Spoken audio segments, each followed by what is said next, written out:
Guys welcome to this new video. जी हाँ दोस्तों, आपको ताज़ा तरीन और अहम तरीन क्रिकेट की दुनिया से अपडेट करते चलें। पाकिस्तान बामुकाबला बांग्लादेश का मैच जारी है। जी हाँ दोस्तों, ये मैच अपने ही मोबाइल स्क्रीन पर देखना चाहते हैं तो आपसे रिक्वेस्ट है कि ये 3 काम लाजमी करना है। सबसे पहले मेरे चैनल को सब्सक्राइब करना है, वीडियो को लाइक करना है और कॉमेंट सेक्शन में अपनी राय का इजहार ज़रूर करना है कौन सी जीतने वाली है आज टीम।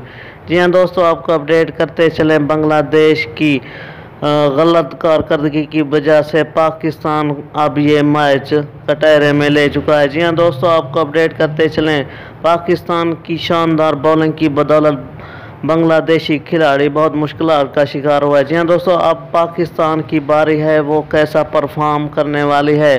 जी हाँ दोस्तों, अगर बाबर आजम की बात करें तो उन्होंने 17 रन ही जस्ट बनाए हैं और मोहम्मद रिजवान ने भी 19 रन की इनिंग्स खेली और आउट हो गए। जी हाँ दोस्तों, ये थी आपके लिए ताज़ा तरीन अपडेट। इस तरह की खबरों से बाखबर रहें। Thanks for watching.